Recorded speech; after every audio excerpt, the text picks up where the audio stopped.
Good evening मित्रों, आज हम अध्ययन करेंगे क्लास 11th का चैप्टर नंबर 14 और आज उसमें भी हम अध्ययन करेंगे सरल आवर्त गति के उदाहरण।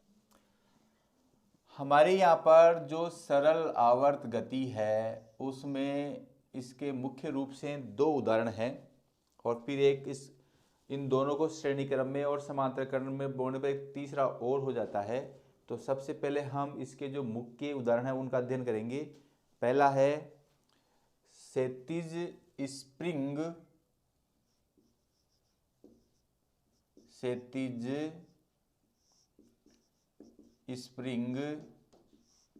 से जुड़े द्रव्यमान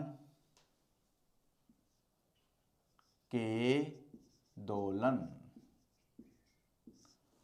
और दूसरा क्या है? ऊर्ध्वाधर स्प्रिंग से जुड़े द्रव्यमान के दोलन।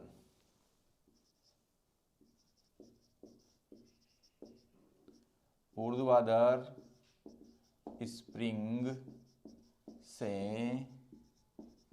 जुड़े द्रव्यमान के दोलन। इसे हम अंग्रेजी में कहते हैं oscillations of a mass attached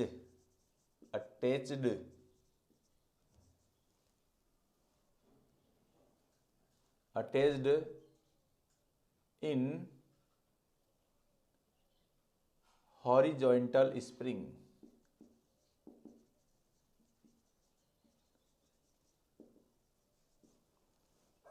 और यहां पर क्या हो जाएगा?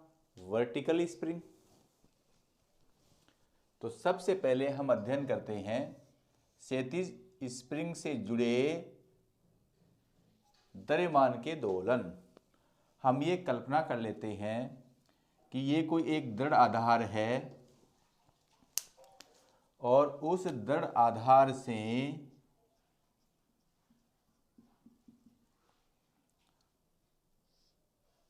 एक स्प्रिंग m द्रव्यमान से जुड़ी है।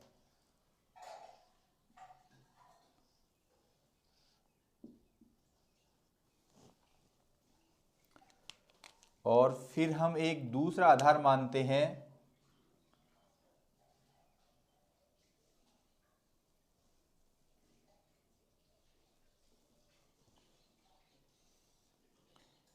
यहां पर भी स्प्रिंग दृढ़ आधार से जुड़ी हुई है।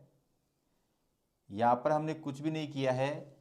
ये जो स्प्रिंग से m द्रव्यमान का पिंड क्षैतिज में रखा हुआ है उसको x दूरी तक खींचते हैं। तो ओबियसली आप जानते हो कि जब खींचेंगे तो स्प्रिंग में विस्तार होगा, जिसे हम कहते हैं स्प्रिंग में विस्थापन।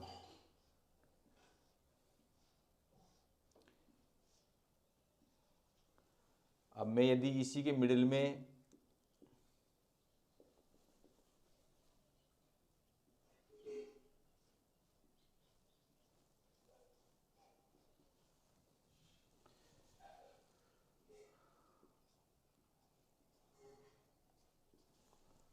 तो ये आपके स्प्रिंग में विस्तार हुआ है या विस्थापन हुआ है x।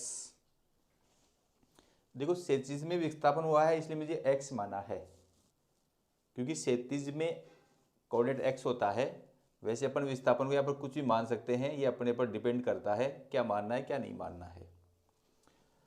अब फिर हम क्या करते हैं, एक दृढ़ आधार और लेते हैं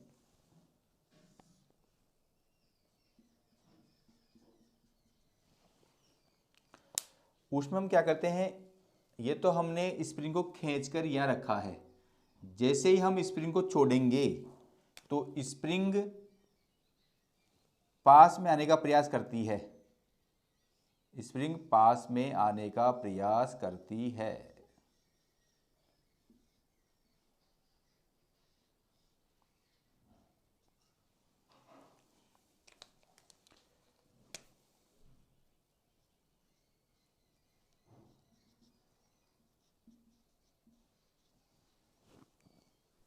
स्प्रिंग को खींचने के बाद में छोड़ते हैं तो स्प्रिंग अपनी माध्य स्थिति से इधर आती है।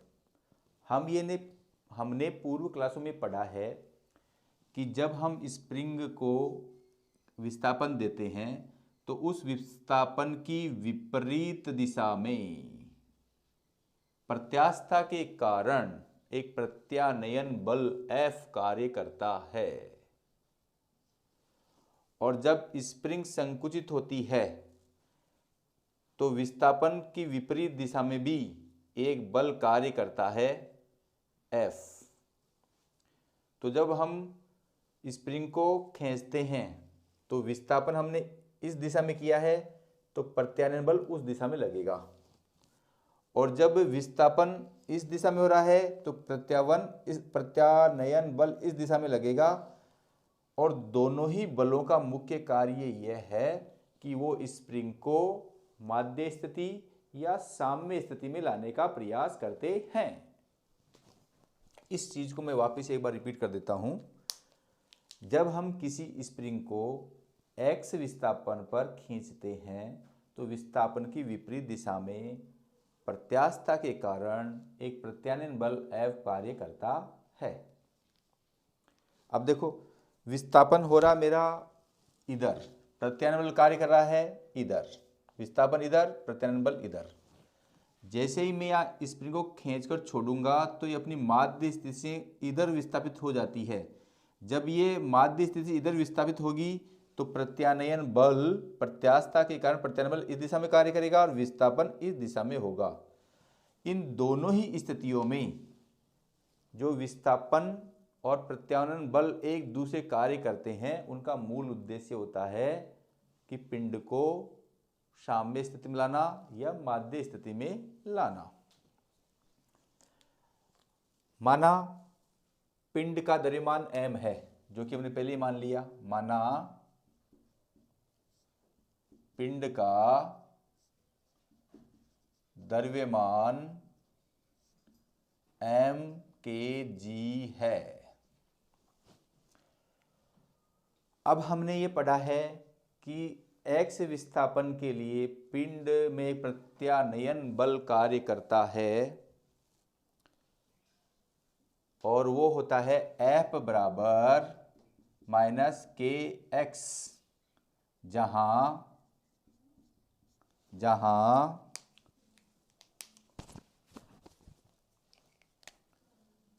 K स्प्रिंग बल नियतांक, या कुछ बुक्स में लिखा होगा प्रत्यानयन बल नियतांक, प्रत्यानयन बल नियतांक। अब देखो यार, पिंड का द्रव्यमान m है तो F बराबर क्या जाएगा, न्यूटन की गति के द्वितीय नियम से।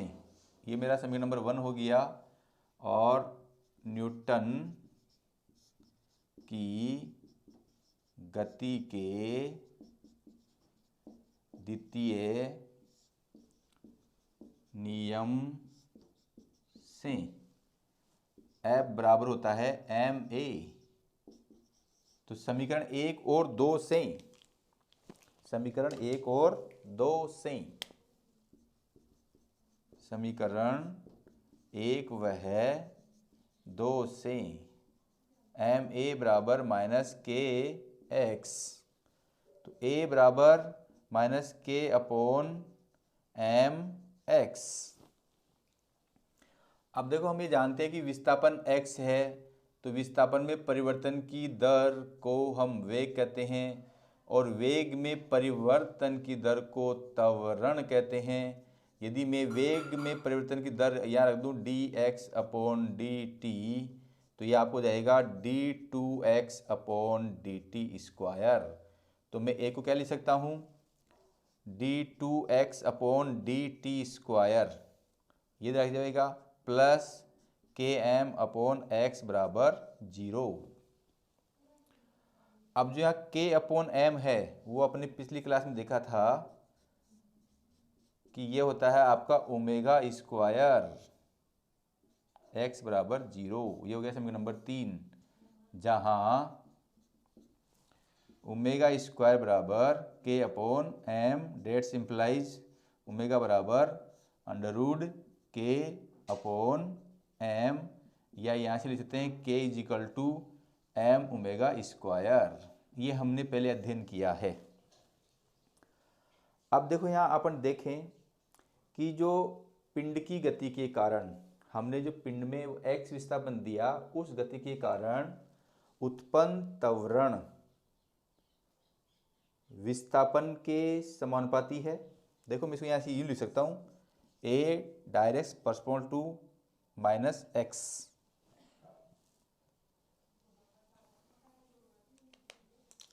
तो यहाँ मैं क्या लिख सकता हूँ,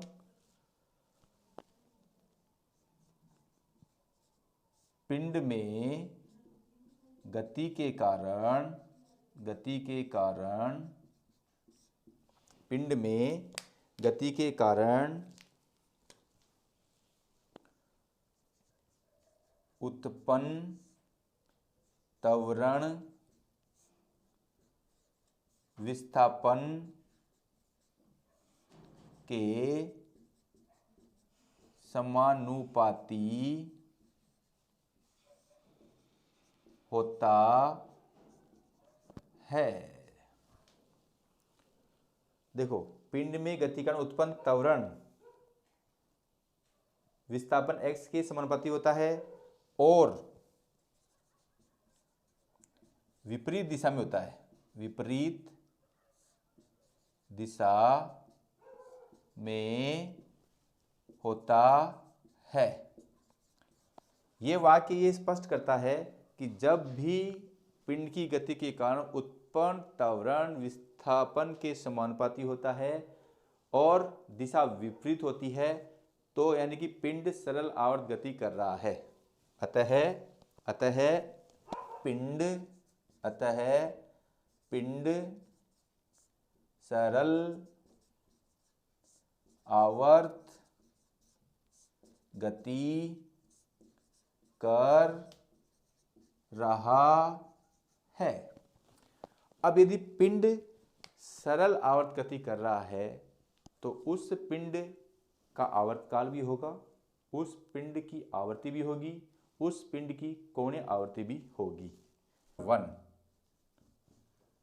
पिंड का आवर्त काल। और हम ये जानते हैं कि जो पीरियोडिक टाइम है उसको हम कैपिटल T से डिनोट करते हैं और कैपिटल T बराबर होता है 2 पाई अपॉन ओमेगा। और ओमेगा इक्वल क्या होता है, under root k upon m। तो T बराबर 2 pi under root k upon m। अब जब ये हर से हंस में जाएगा तो 2 पाई h होगा, ये नीचे हर वाली हंस में चल जाएगी और हंस वाली हर में आ जाएगी। तो हो गया आपका T 2 पाई अपॉन k। ये हो गया आवर्त काल। दूसरा है आवर्ती अर्थात फ्रीक्वेंसी। हम ये जानते हैं कि जो आवृत्ति होती है वो आवर्त काल का व्युत्क्रम होती है। ये हमने पिछले बार वीडियो में प्रूव भी किया है व्युत्क्रम क्यों होती है। अब जब ये व्युत्क्रम होती है तो ऊपर से मान रख दे t का, तो 1 upon 2 pi under root m upon k। तो ये 1 अपॉन 2 पाई तो एच डी रहेगा, ये ऊपर जाके हो जाएगा उल्टा, तो k अपॉन m हो जाएगा। तो ये आ गई पिंड की आवृत्ति। और जो तीसरी बात है वो है कोणीय आवृत्ति ओमेगा। कोणीय आवर्ती। तो हमने जानते हैं ओमेगा इज इक्वल टू 2 पाई। देखो यहाँ पर हम देखा यही यहाँ से निकाल सकते हैं डायरेक्ट। तो omega is equal to 2 pi upon T और 1 अपॉन टी क्या होता है 1/t होता है एफ, तो इसे मिलता है 2πf, और एफ इज क्या होता है ये वाला, तो एफ इज क्या हो गया 2π इंटू 1/2π √k/m, तो ये जाएगा √k/m। तो हमने ये पहले भी निकाल लिया और इसको पुनः भी लिख दिया है। अब फिर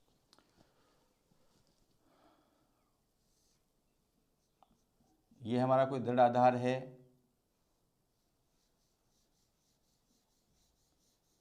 ये स्प्रिंग उस स्थिति में है जब इस पर कोई पिंड नहीं लटका हुआ है। ये स्प्रिंग दृढ़ आधार से उस समय लटक रही है जब इस पर कोई द्रव्यमान नहीं लटका हुआ है। यदि इस स्प्रिंग के में दूसरी कंडीशन में m द्रव्यमान का पिंड लटकाऊंगा, जब भी कोई स्प्रिंग ऊर्ध्वाधर लटकी होती है और उस पर हम m द्रव्यमान का पिंड लटकाते हैं तो उस स्प्रिंग की गति नीचे की ओर होती है। जैसे ही मैंने इस स्प्रिंग पर m द्रव्यमान का पिंड लटकाया तो ये इस स्प्रिंग अपनी माध्य स्थिति से नीचे की ओर विस्थापित होती है, अपनी माध्य स्थिति से नीचे की ओर विस्थापित होती है। और ये मानता हूँ कि ये विस्थापन है आपका L। जब हमने स्प्रिंग पर m द्रव्यमान का पिंड लटकाया तो स्प्रिंग में जो विस्थापन वो कितना हुआ L। अब जो मेरी तीसरी कंडीशन है उसमें मैंने क्या किया, m द्रव्यमान के पिंड को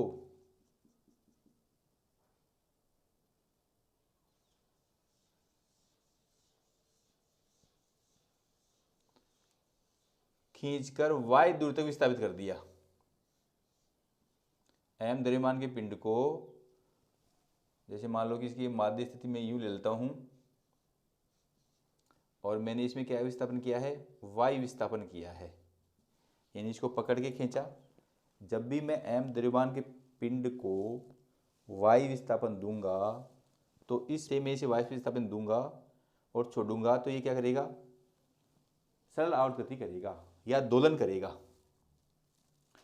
इतनी बात आपकी समझ में आ गई होगी। मैंने क्या किया, शुरू में एक स्प्रिंग ली जिस पर कोई द्रव्यमान लटका था। जैसे ही मैंने इस स्प्रिंग पर m द्रव्यमान का पिंड लटकाया है तो इस स्प्रिंग में विस्थापन L होता है।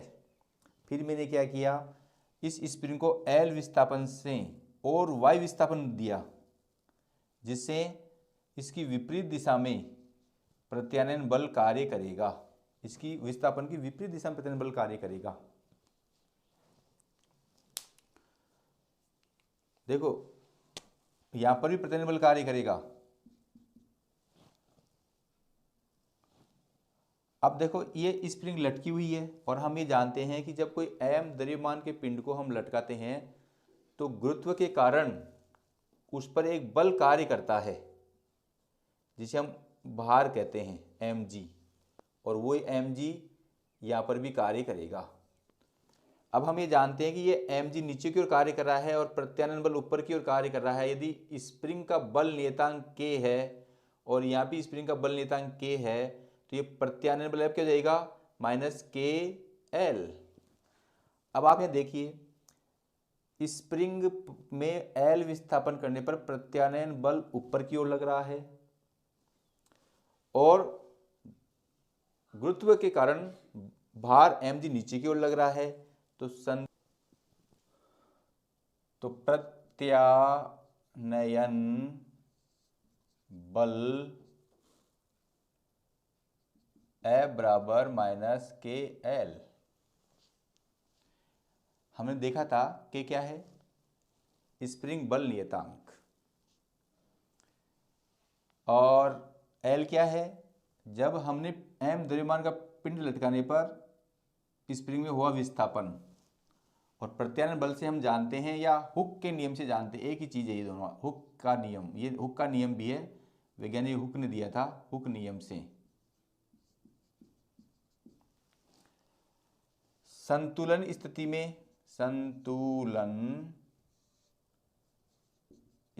में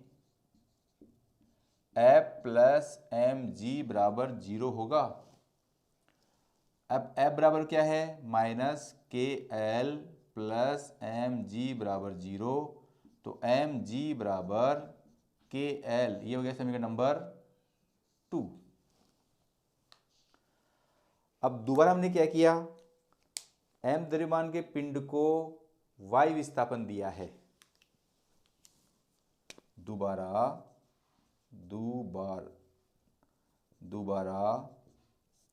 एम द्रव्यमान के पिंड को y विस्थापन करने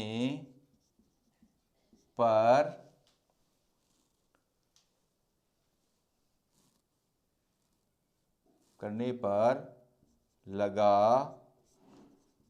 बल F1 बराबर हो जाएगा माइनस के, पहले विस्थापन L था फिर y किया तो L प्लस y, तो F1 बराबर हो जाएगा माइनस के एल माइनस के वाई, इक्वेशन नंबर 3। अब संतुलन स्थिति में देखो यहां पर बल लग रहा है F1 और भार लग रहा है नीचे mg, तो संतुलन स्थिति में या परिणामी बल या कुल परिणामी बल देता हूं, परिणामी बल F2 बराबर F1 प्लस mg, तो F2 बराबर F1 क्या है समीकरण 3 से, माइनस के एल माइनस के वाई प्लस mg, समीकरण 3 से F1 का मान रखने पर। अब समीकरण 2 में क्या है, के एल बराबर mg, F2 बराबर के एल बराबर mg, तो माइनस के एल बराबर mg माइनस के वाई प्लस mg, समीकरण 2 से के एल बराबर mg रखने पर। अब देखो यहाँ mg प्लस का है और यहाँ mg माइनस का, कैंसिल, तो F2 क्या आ गया, F2 आपका आ गया माइनस, F2 आ गया माइनस के वाई, और यही हमें प्रूव करना था। यहां भी हम देख रहे हैं यदि मैं F बराबर न्यूटन की गति के द्वितीय नियम से, न्यूटन की गति के द्वितीय नियम से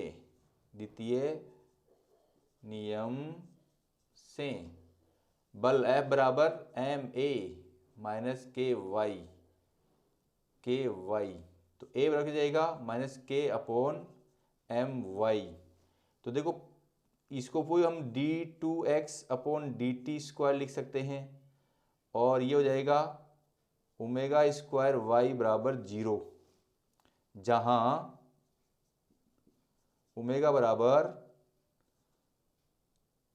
अंडर रूट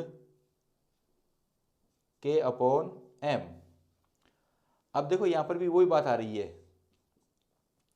यानी कि a direct proportional to y।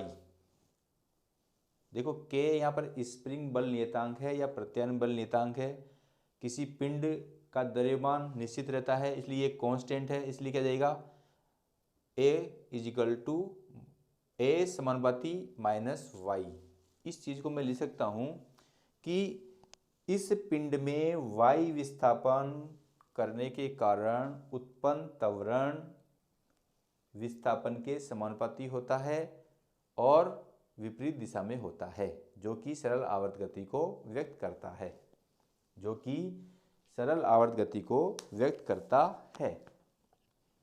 तो मैं चाहूँ तो यह लिखता हूँ, पिंड की गति के कारण गति के कारण उत्पन्न त्वरण विस्थापन y के समानुपाती और विपरीत दिशा में होता है, जो कि सरल आवर्त को व्यक्त करता है, जो कि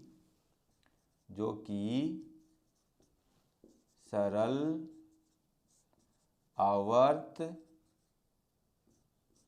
गति को व्यक्त करता है। इस प्रकार हम देखा कि जो सरल आवर्त गति के उदाहरण है, ऊर्ध्वाधर स्प्रिंग से जुड़े द्रव्यमान के दोलन, तो ऊर्ध्वाधर स्प्रिंग से जुड़े द्रव्यमान का दोलन भी एक सरल आवर्त गति में होता है, क्योंकि हमने ये प्रूव कर दिया है। यदि कोई पिंड सरल आवर्त गति करता है, इसका मतलब ये है कि पिंड में उत्पन्न त्वरण उसके विस्थापन के समानुपाती होता है और दिशा में विपरीत होता है। ये बात यहाँ स्पष्ट हो गई है। अतः हम दावे से कह सकते हैं कि ऊर्ध्वाधर स्प्रिंग से जुड़े द्रव्यमान के दोलन सरल आवर्त गति में होते हैं। इससे पहले हमने क्षैतिज स्प्रिंग से जुड़े द्रव्यमान के दोलन भी सरल आवर्त गति होते हैं। आप मेरे YouTube चैनल को लाइक, कमेंट्स और सब्सक्राइब करना नहीं भूलें। धन्यवाद।